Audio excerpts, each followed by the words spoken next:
Përshëndetje nga sofra shqiptare, kam sjell recetën e lëngut të kumbullës së egër, një pije freskuese verore shumë e mirë, shumë e shijshme, e cila kuron shumë sëmundje, është shumë e mirë për sistemin imunitar, për sistemin e tretjes, mund ta konsumojnë dhe gratë shtatzëna, pije e cila përgatitet shumë shpejt.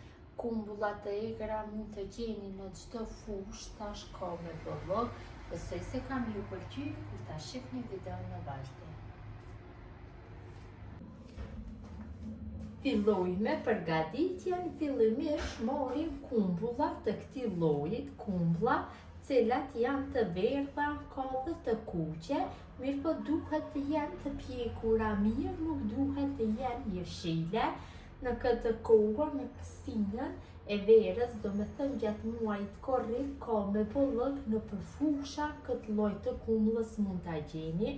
Marrim dhe i largojmë kështu, gjatë ju largojmë dhe i kalojmë në një kullojse, mund t'ja lajmë bishtat nëse doni, sepse bishtat do janë shumë të shëndetshëm kur ta konsumojmë lëngun për lukthin.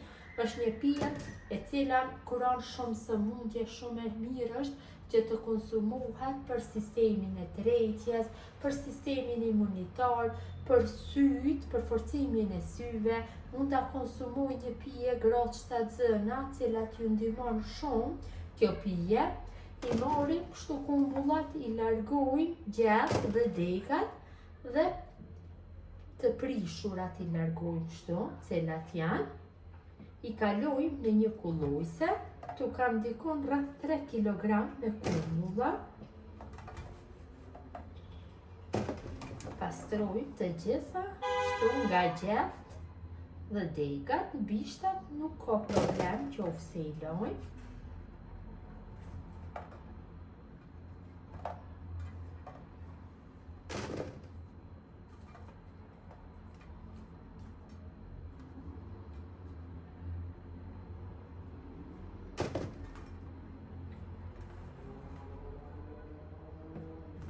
Në këtë mënyrë bëjmë pastrimin e të gjithave.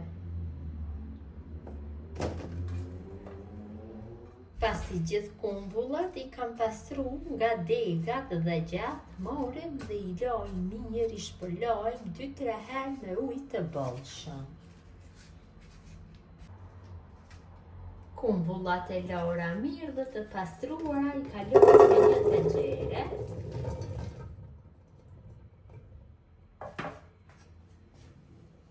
Në tenxhere shtojna 3 litra me ujë.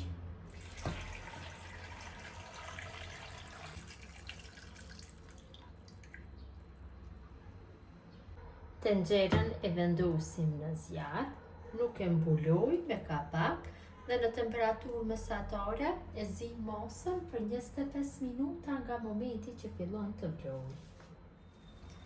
Kumbullat janë zier mjaftueshëm, tash i largojna nga zjarri. Tash marrim një enë të madhe, sipër vendosim një kullojse dhe e kalojmë masën kështu të nxehtë. Duhet të kemi kujdes që mos të digjemi. Kalojmë kështu të tërën. Marrim një lugë apo një shtypse patatesh dhe fillojmë që t'i shtypim kumbullat. Kështu. I shtypim mirë që të ngelin te kullojsja, vetëm bishtat, lëvorët dhe bërthama. Pjesa tjetër të kalojë tek ena. Në këtë mënyrë bëjmë kullimin.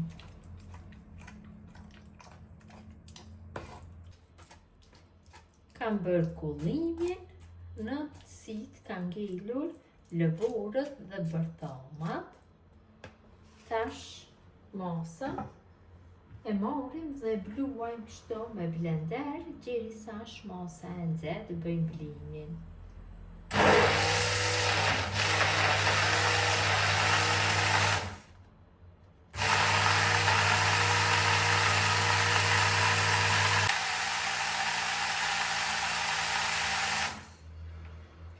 Kam bluar masën mirë.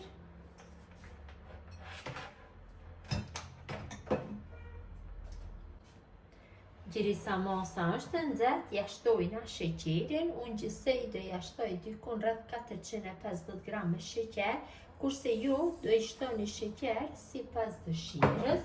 Morim një tel kuzhine dhe e përzim kështu që të tretët sheqeri. Në qoftë se ruani lëngun për stina tjera, sidomos për stinën e dimrit shkon shumë, atëherë vetëm se kështu varë si është i nxehtë, e hedhni me përkavanusat e nxehtë dhe e mbyllni mirë hermetikisht. Me kakao të ri duhet të jenë shishët apo kavanusat dhe lini në vend të ftohtë dhe do i qëndroj për 12 muaj. Qofse nuk e ruani për dimër, kështu e lini që të ftohet dhe do jetë gati për konsumim. Unë nuk do e ruaj për dimër, do përgatis për dimër me përmasa më të mëdha. Ta do e konsumoj tash, si lëndë freskues shumë të shishëm. Tash është nxehtë, është vop, shkon shumë që ta konsumoj. Mjaftueshëm është përzierja, shkrier sheqeri. Tash e lojna që të ftohet dhe është gati për konsumim. Lëngu i kumbullës është ftohur dhe e kam kalu në përshishe qelqi. Më mirë është e kaloj në përshishe qelqi, sepse do e ruaj shijen dhe vlerën. I kam lënë në frigorifer që të ftohen për 3-4 orë dhe është gati për konsumim. Qofse ju duket si masë trash, atëherë mund ta holloni me ujë. Qofse ruani për dimër, siç e kam thënë, mund ta mbyllni hermetikisht në përkavanus apo në përshishe. Kjo është mënyra motra dashura se si përgatis unë lëng kumbullat të egër. Gjithë ju që e përgatisni në këtë mënyrë ju bëhet mirë, mirëmbajtje nga sofra shqiptare deri në recetën e radhës.